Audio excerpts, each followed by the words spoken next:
بسم اللہ الرحمن الرحیم۔ السلام علیکم ناظرین، تمام ناظرین کو راہ دین چینل میں دل کی گہرائی سے خوش آمدید۔ ناظرین، آج ہم اللہ کی قدرت کے بارے میں بات کریں گے۔ ایک طرف جہاز ہے جو انسان نے بنایا ہوا ہے۔ ہوائی جہاز جب اڑان بھرتا ہے تو اس کے پیچھے سینکڑوں لوگوں کی محنت چھپی ہوتی ہے۔ جہاز کو ٹیک آف اور لینڈنگ کے وقت بہت سارے کرمچاری کام کرتے ہیں۔ پائلٹ کے علاوہ ground staff, air traffic controller, technician, engineers اور سرکشا کرمی سب مل کر اس جہاز کو آسمان میں بھیجنے کی تیاری کرتے ہیں۔ جہاز کا سفر کئی تکنیکی کاموں اور انسانی محنت پر منحصر ہے۔ انجن کی طاقت سے جہاز اڑتا ہے اور اسے ایندھن، کنٹرول سسٹم اور انسانی دماغ کی ضرورت پڑتی ہے۔ دوسری طرف پرندہ ہے جو اللہ کی قدرت ہے اور اللہ کی قدرت کو بیان کرتا ہے۔ اللہ کی بنائی ہوئی مخلوق ہے۔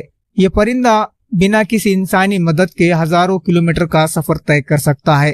اسے نہ کسی انجن کی ضرورت ہوتی ہے نہ ایندھن کی، صرف اپنے پروں اور اللہ کی دی ہوئی طاقت سے یہ میلوں اڑتا چلا جاتا ہے۔ نہ اسے کوئی ٹیکنیشین چاہیے نہ کوئی کنٹرولر، یہ اللہ کی ہدایت پر چلتا ہے، اس کی رحمت سے اڑتا ہے۔ کئی پرندے ایسے ہوتے ہیں جو ہجرت کے دوران سالانہ ہزاروں میل سفر طے کرتے ہیں بنا تھکے اور بنا رکے۔ اب سوچو، جہاز کو اڑنے کے لیے سینکڑوں لوگ چاہیے ہوتے، لیکن یہ پرندہ اللہ کی قدرت سے اکیلے ہی اتنا لمبا سفر طے کر لیتا ہے۔ یہ ہمیں اللہ کی مہانتا اور اس کی قدرت کا احساس دلاتا ہے۔ گولڈن فلاور، سنہری بلبل جسے اردو میں کہا جاتا ہے، وہ ایک ایسا پرندہ ہے جو ایک ہی بار میں ہزاروں کلومیٹر کا سفر طے کر جاتا ہے۔ سنہری بلبل کی اڑان خود ایک عجوبہ ہے۔ جب یہ پرندے لمبی دور کا سفر کرتے ہیں تو خاص کر ہجرت کے دوران تو انہیں اپنے جسم میں بہت طاقت جمع کرنی پڑتی ہے۔ یہ پرندے سفر سے پہلے خوب کھانا کھاتے ہیں جس سے ان کے جسم میں فیٹ، چربی جمع ہو جاتی ہے۔ یہ چربی ان کے لیے ایندھن کا کام کرتی ہے جو لمبی اڑان کے دوران انہیں طاقت دیتی ہے۔ سفر کے وقت یہ پرندے کئی گھنٹے لگاتار اڑتے ہیں اور ہوا کے بہاؤ کے استعمال کر کے اپنی طاقت بچاتے ہیں۔ جب یہ سنہری بلبل جیسے پرندے لمبی دوری طے کرتے ہیں تو یہ اکثر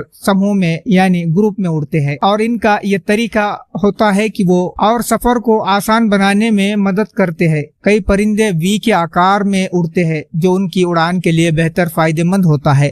اس وی کا آکار میں اڑنے کا فائدہ یہ ہوتا ہے کہ سب سے آگے والا پرندہ ہوا کے دباؤ کو کاٹتا ہے، پیچھے اڑنے والے پرندے کو کم محنت کرنا پڑتی ہے۔ اس سے سبھی پرندے اپنی طاقت بچا کر لمبی دوری طے کرتے ہیں۔ اس طرح سے سموہک سفر اللہ کی قدرت اور حکمت کو دکھاتا ہے۔ پرندے خود بخود یہ طریقہ اپناتے ہیں جو ان کے سفر کو آسان اور سرکشت بناتا ہے۔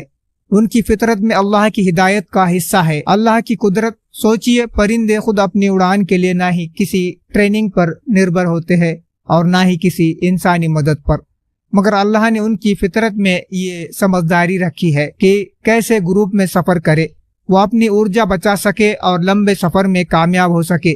یہ اللہ کی بے مثال طاقت کا نتیجہ ہے کہ ایسے چھوٹے چھوٹے پرندے بھی ہزاروں کلومیٹر کا سفر طے کر لیتے ہیں، جبکہ انسانوں کے بنائے جہاز کو اتنے بڑے سفر کے لیے تمام مدد کی ضرورت ہوتی ہے۔ اللہ کی بنائی ہر مخلوق میں اس کی قدرت اور حکمت چھپی ہوئی ہے۔ اللہ کی قدرت کا یہ نظارہ ہمیں بتاتا ہے کہ انسان چاہے کتنی بھی ترقی کر لے، مگر اللہ کی بنائی مخلوق اور اس کی طاقت کے آگے کچھ بھی نہیں۔ اللہ کی قدرت کا نظارہ، اب سوچئے کہ ایک ہوائی جہاز کو اڑانے کے لیے سینکڑوں لوگ اور بہت سی تیاری چاہیے ہوتی ہے، مگر یہ سنہری بلبل صرف اللہ کی دی ہوئی طاقت اور حکمت سے اپنی منزل تک پہنچ جاتی ہے۔ یہ خود اپنی راہ پہچانتی ہے اور بغیر کسی انسانی مدد کے ہزاروں میل کا سفر کر لیتی ہے۔